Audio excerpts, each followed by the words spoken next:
आप उस पर भरोसा क्यों नहीं करते? आप बहुत से लोगों पर भरोसा करते हैं, उनके पास जाते हैं। परमेश्वर आसानी से आपकी समस्या दूर कर सकता है। यदि आप परमेश्वर पर भरोसा रखें, वो बदल सकता है। वो आपके परिवार को खुश परिवार बना सकता, वो आपकी परिस्थिति को अच्छी परिस्थिति में बदल सकता है।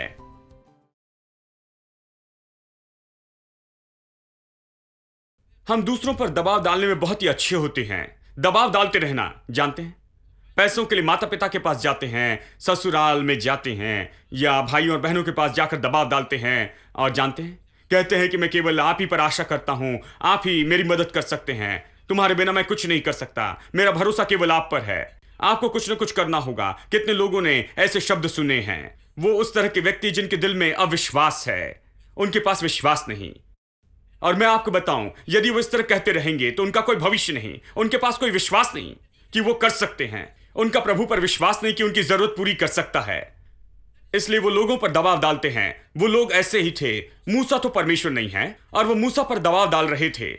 उन्हें क्या करना चाहिए था? उन्हें परमेश्वर के वचन पर दबाव डालना चाहिए था। उन्हें कहना चाहिए था, परमेश्वर तूने हमसे कहा है कि तू हमें दूध और मधु के देश में लेकर जाएगा।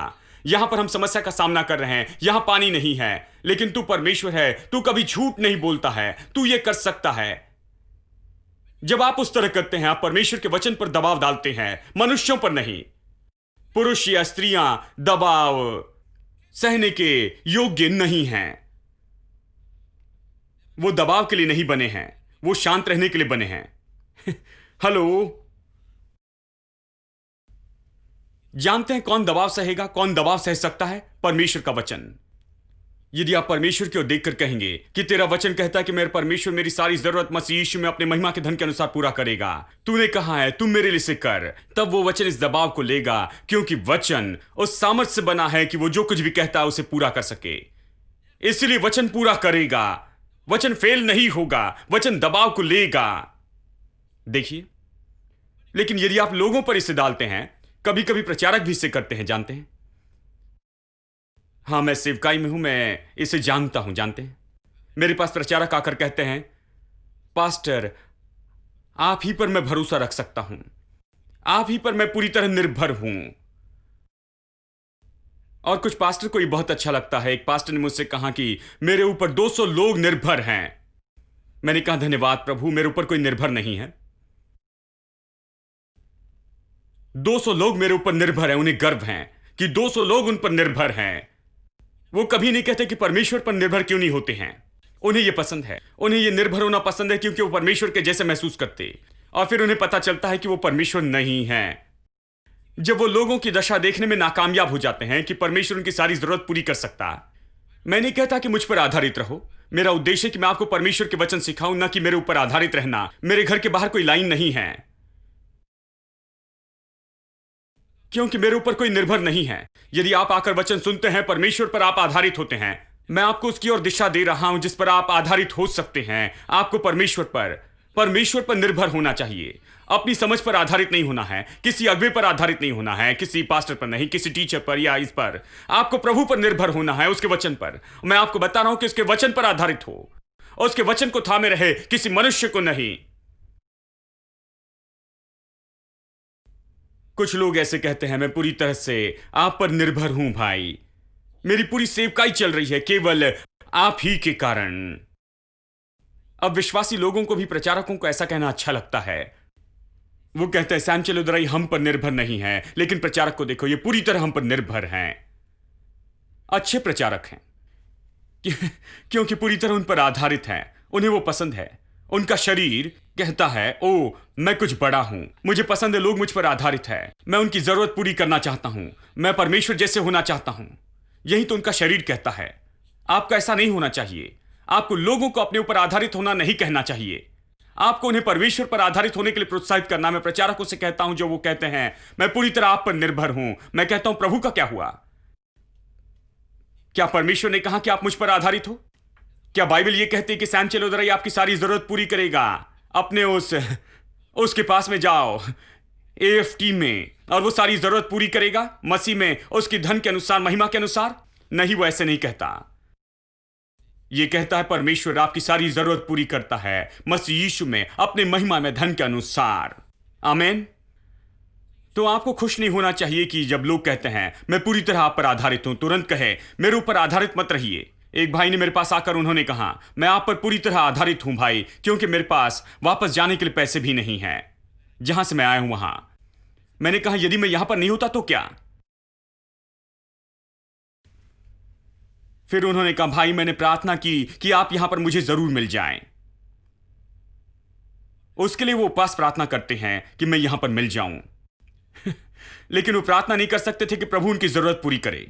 जानते हैं, मैंने कहा अगली बार जब आप प्रार्थना करो तो परमेश्वर से कहना कि मैं शहर से बाहर रहूं, क्योंकि परमेश्वर ही आपको वो देगा। परमेश्वर आपको मारा के पास में लाता है ताकि आपको सिखा सके कि वो दे सकता है। परमेश्वर आपको उस जगह पर लाता है जहां कड़वा पानी है, तभी तो आप सीखेंगे। देखिए, तभी आप सीखेंगे। इसलिए वो उन्हें लाया। तो आप मुश्किलों का सामना करते हैं तो मत सोचिए कि मुश्किलों का सामना कर रहे हैं क्योंकि परमेश्वर मुश्किल डालना चाहता है। परमेश्वर आपको कभी भी मुश्किलों में रखना नहीं चाहता। वो मुश्किलों को नहीं भेजता है। आपको क्या करना है? विश्वास को सीखना है और विश्वास में चलते चले जाना है। आपको केवल इतना ही करना है। वो आपके लिए मुश्किलों को नहीं लाता है। वो उन्हें मारा के पास में लाया, उन्हें प्यास से मरने के लिए नहीं, वो उन्हें मारा के पास में लाया ताकि वो परमेश्वर पर विश्वास कर सके और अद्भुत कामों को देखे। ये परमेश्वर के लिए बहुत ही आसान बात थी। वो कुड़कुड़ाए, बुड़बुड़ाए, शिकायत करने लगे और ये सब कुछ। फिर परमेश्वर ने कहा, परमेश्वर ने एक पौधा दिखाया। अगला वचन कहता है मूसा को, और उसने कहा इस पौधे के लो और इसे पानी में डालो। और जैसे उसने इसे पानी में डाला, मारा का कड़वा पानी मीठे पानी में बदल गया। जो पौधा पानी में डाला गया था वो कलवरी के क्रूस का चिन्ह है, कलवरी के क्रूस को दर्शाता है। परमेश्वर उन्हें इस तरह से बता रहा था इन सारी बातों में, जो भी वो कर रहा था केवल पौधे को काट कर पानी में डालना था और वो मीठा हो जाता। वो सोचने लगे बहुत बड़ी समस्या है, कोई ठीक नहीं कर सकता। जानते हैं, वो मूसा पर दबाव डाल रहे थे, उसके साथ लड़ रहे थे। इसके लिए परमेश्वर कहता है ये बहुत ही आसान है, केवल एक पौधे को काट कर पानी में डालो, तुम्हारे लिए पानी मीठा होगा। देखिए, कई बार जब हम अविश्वास में चलते हैं, हम डर जाते हैं, लोगों के ऊपर हम दबाव डालते हैं, हम लोगों से अपेक्षा करते हैं, दुखी होते हैं, उनसे नफरत करते हैं क्योंकि उन्होंने हमारी मदद नहीं की, उन्होंने हमारे लिए सही नहीं किया और ये सब कुछ हम कहते। यदि आप परमेश्वर के पास में जाए केवल साधारण सी बात के लिए, वो आपकी समस्या 1 सेकंड में ठीक करेगा। हेलो, वो आपके कड़वे जीवन को लेकर उसे पूरी तरह से मीठा बना देगा अपने चमत्कार से। केवल एक ही पल में मेरे दोस्तों, एक ही पल में वो बदल देगा। क्या आप विश्वास करते हैं? एक ही सेकंड में वो बदल देगा। आपकी बीमारी की कड़वाहट को लेगा और सेहत और चंगाई में बदल देगा। आपको तंदुरुस्ती देगा। एक ही पल में वो आपके टूटे परिवार को कड़वाहट को लेगा और प्यारे और सुंदर सी मधुरता को लाएगा। वो इसे कर सकता है। आप उस पर भरोसा क्यों नहीं करते? आप बहुत से लोगों पर भरोसा करते हैं, उनके पास जाते हैं। परमेश्वर आसानी से आपकी समस्या दूर कर सकता है। यदि आप परमेश्वर पर भरोसा रखें, वो बदल सकता है। वो आपके परिवार को खुश परिवार बना सकता, वो आपकी परिस्थिति को अच्छी परिस्थिति में बदल सकता है। देखिए, वो आपके कर्ज को दूर कर सकता है, कमी घटी सारी जरूरतों को, और आपको बहुतायत के व्यक्ति के रूप में बदल सकता है एक ही पल में।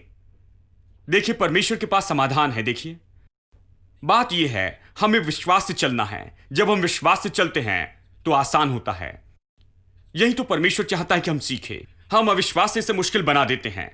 हम रोते हैं, भीख मांगते हैं। जानते हैं, हम इस व्यक्ति पर निर्धारित होते हैं, उस व्यक्ति पर, और फिर इस पर गुस्सा और उस पर गुस्सा करते हमारा जीवन निराशा से होकर जाता है। जानते हैं, व्याकुल कुछ लोग कहते हैं।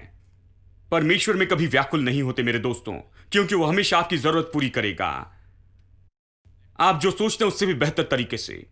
आमीन। लेकिन बात यह है, जानते हैं, परमेश्वर ने हमारे जीवन में इतना सब कुछ करने पर भी हम अविश्वास में होते हैं। फिर भी हम समस्या जब आती है, हमें लगता है कि समस्या बड़ी है और हम डर जाते हैं। हम जल्दी दूसरों पर दोष लगाते हैं, हम जल्दी नकारात्मक हो जाते हैं, हम जल्दी पीछे मुड़कर देखते हैं और जल्दी दूसरों पर दबाव डालना शुरू करते हैं विश्वास में चलने के बजाय। ये सब अविश्वास के चिन्ह हैं मेरे दोस्तों। केवल जब आप इससे छुटकारा पाते हैं तो आप परमेश्वर की आशीष में चलेंगे। आमीन। लेकिन एक और बात जो यहां पर देखिए, अध्याय 15, वचन 24 यहां कहता है, लोग मूसा के विरुद्ध में कुड़कुड़ाने लगे कि हम क्या पिएंगे। एक और चिन्ह है, निश्चित चिन्ह है इस अविश्वास का, वो ये है कुड़कुड़ाना। अब ये कुड़कुड़ाना वो है जो बहुत ही सामान्य है। हम देखते हैं कि बहुत से विश्वासी कुड़कुड़ाते रहते हैं। मेरे साथ में निकालिए फिलिपियों 2। कुछ लोग कहते हैं कि कभी कभी कुड़कुड़ाना बहुत अच्छा होता है भाई। एक व्यक्ति ने कहा, कभी कभी कुड़कुड़ाना अच्छा है। ठीक है, तो वचन कहां पर है? मैं आपको एक और वचन बताता हूं, फिलिपियों 2 और चलिए वचन 14 पढ़ते हैं। और यदि आप कोई और अनुवाद पढ़ रहे हैं तो हो सकता है कि वचन आगे पीछे हो। ठीक है, हिंदी बाइबल में यह वचन 14 है। सब काम बिना कुड़कुड़ाए और बिना विवाद से किया करो। सब लोग कहें बिना कुड़कुड़ाए। फिर से कहें, सारे काम करें बिना कुड़कुड़ाए। यदि आप सब काम बिना कुड़कुड़ाए करते हैं तो आपके पास कोई कुड़कुड़ाने का समय होगा? क्या किसी चीज के लिए कुड़कुड़ाना अच्छा होगा? क्योंकि आपको सब काम बिना कुड़कुड़ाए करना है। फिर कुड़कुड़ाने की आज्ञा नहीं है। कुड़कुड़ाना इतना बुरा है, परमेश्वर कहता है कुड़कुड़ाना नहीं। हेलो, कुछ लोगों को लगता है कि वो मेरे पैरों पर पैर रख रहे हैं। खैर सुनिए, जानते हैं ये हम सब इंसान हैं। हम सब इस रास्ते पर से होकर गए हैं, क्योंकि हम सब ऐसे ही समाज में आसपास में रहते हैं। हम सब ने ये कुड़कुड़ाने की आदत आसपास के लोगों से सीखी है और हम सब ने इसे किया है। कोई भी नहीं कह सकता कि मैं नहीं कुड़कुड़ाया हूं। सब ने इसे किया है, क्योंकि सब इसे करते हैं। जानते हैं, हम सोचते हैं ठीक है, लेकिन ये विश्वासियों के जीवन में गलत है। कुड़कुड़ाना ठीक है लोग कहते हैं, लेकिन ये सही नहीं है। बाइबल कहती है सब काम बिना कुड़कुड़ाए करो, क्योंकि कुड़कुड़ाना तो वो बात है जिससे प्रतिज्ञा के देश में ही नहीं पहुंच सके।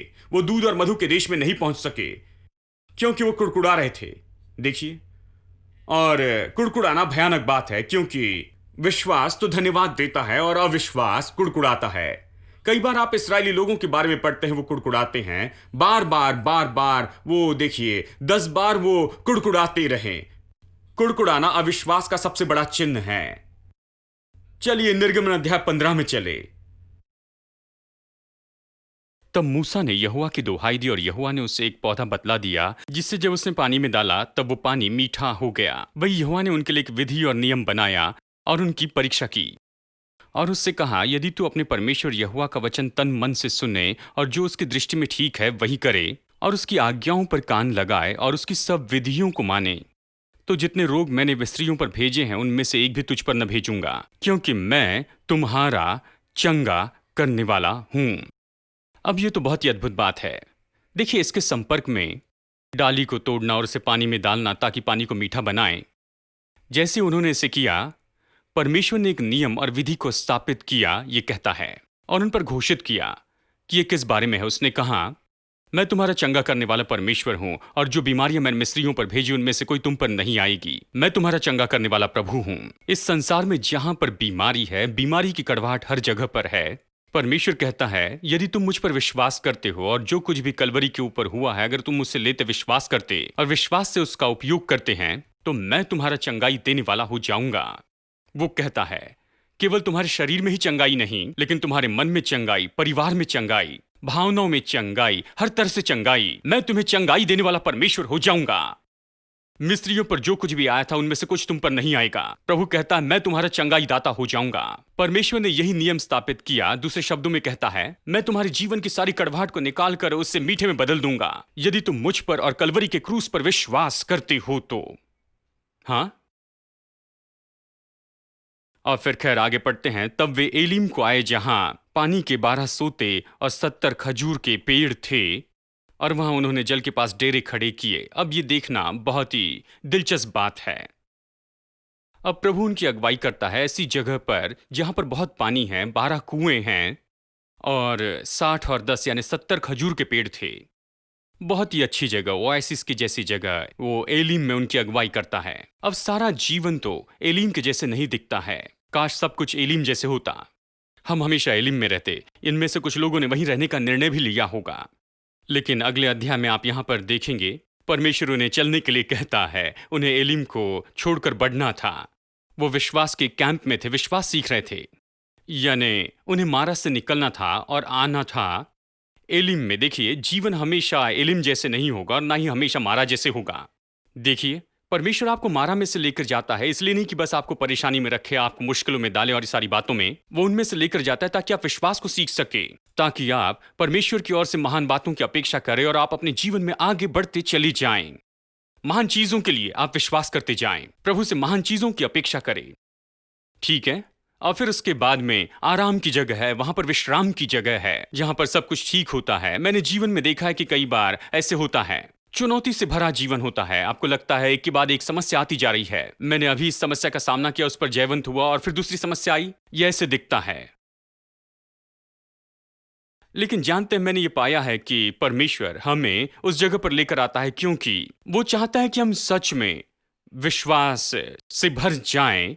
वो चाहता है कि हम आगे बढ़े। वो चाहता है कि विश्वास से भर जाए, विश्वास सीखे और परमेश्वर की ओर से महान बातों को सीखते जाएं। तो वो हमें मौके देता है ताकि वो हमारे जीवन में चमत्कार कर सके और दिखाए कि वो सच में वो कौन है, ताकि हम उस पर और विश्वास कर सके।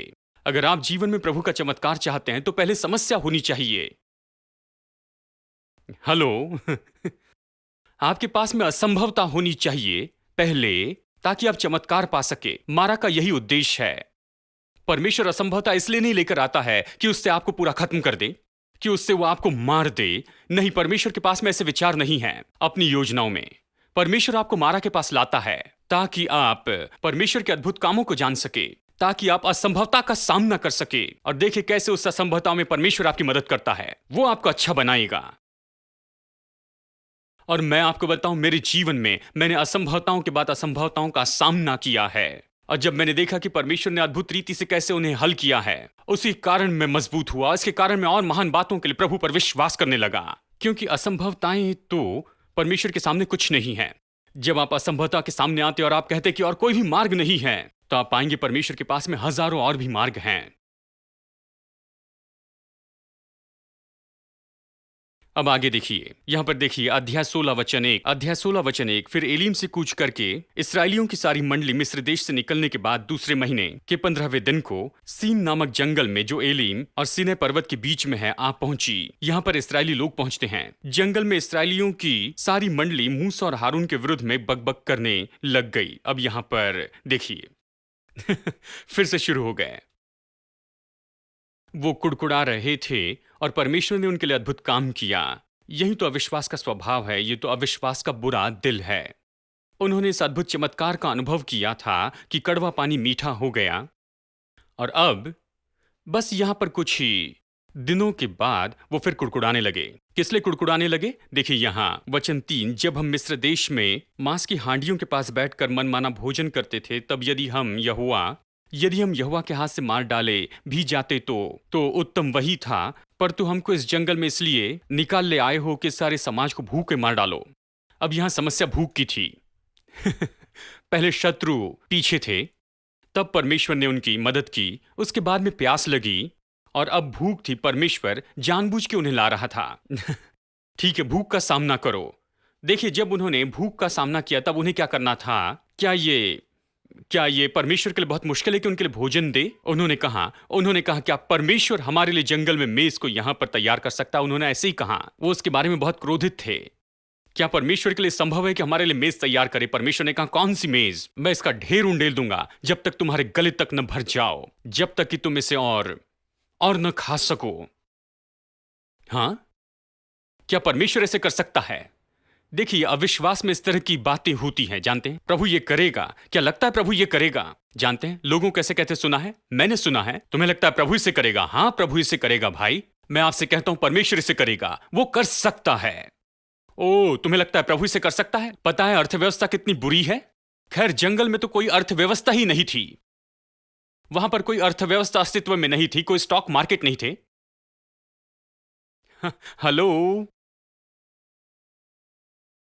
कोई बैंक नहीं थी, कोई स्टोर्स नहीं थे, कोई लेन देन नहीं हो रही थी, कोई खरीद और बेच नहीं रहा था, कोई अर्थव्यवस्था ही अस्तित्व में नहीं थी।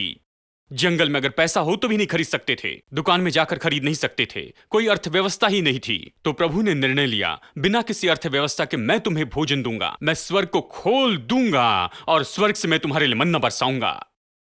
और मैं आपसे कहता हूं कि परमेश्वर वो तो कभी नहीं बदला है, वो तो वैसे ही है, कल, आज और युगान युग। वो आपके लिए भी इसे करेगा।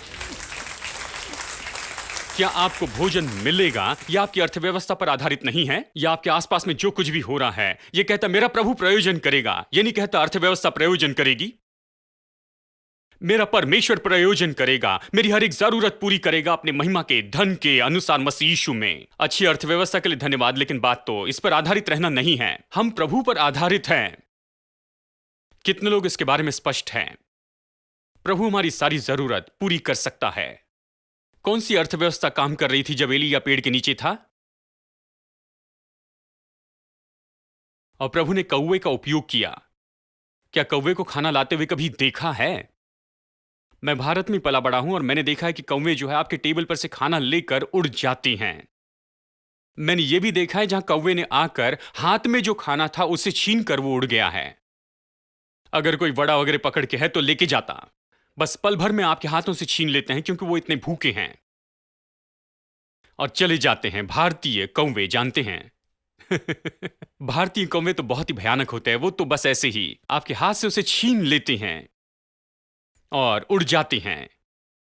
और मैं आपको बताऊं, एलिया का कौवा तो निश्चय भारतीय कौवा होगा, क्योंकि उसके अंदर में छीनने वाला भी स्वभाव होना चाहिए। उसे खाना कहां मिलेगा? पूरे देश में तो उस समय अकाल पड़ा हुआ था, किसी के पास भोजन नहीं था, उसे कहीं से न कहीं से छीन कर लाना था। मैं जानता हूं उससे कहां से छीना होगा। राजा के घर में भोजन था, यानी ये कौवा राजा के किचन की खिड़की से अंदर गया होगा और वहीं पर वो रुके रहा जब तक कि रसोईया कहीं बाहर न गया। और वो वहां पर जाता है और काफी मांस को पकड़ लेता है और काफी रोटी को लाता है एलिया के लिए। उसमें छीनने वाला स्वभाव था, लेकिन परमेश्वर इस छीनने वाले, भागने वाले, उठाने वाले कौवे को बदलकर देने वाला कौवा बना सकता है उसने बस उस चीज को वहां से उठाया और उसे यहां पर लाया और एलिया के लिए उसने भोजन प्रबंध किया। हेलो, क्या आप यहां हैं? मैंने बहुत से भारतीय कौवों को आते देखा है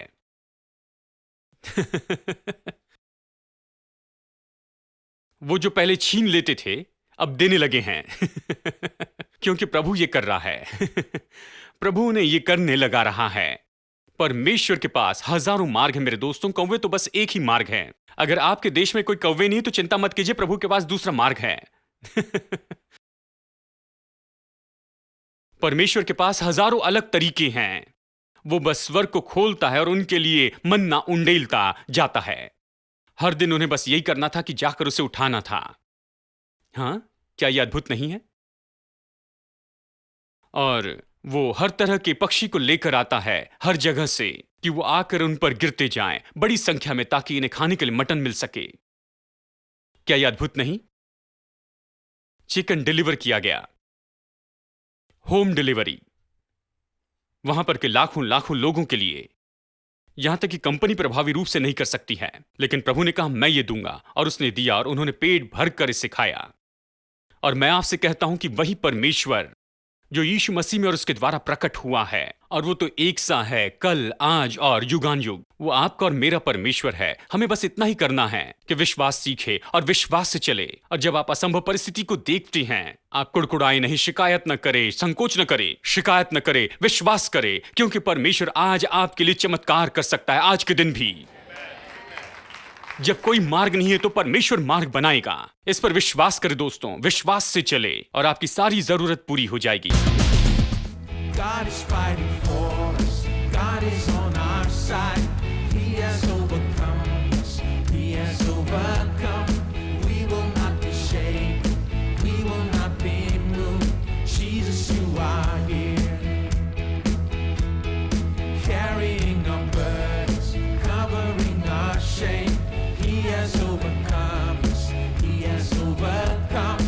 We will not be shaken. We will not be moved. Jesus, you are here. I will live, I will not die.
Jesus' name. I will live, I will not die. I will declare and live too high. Christ revealed, and I am healed in Jesus' name.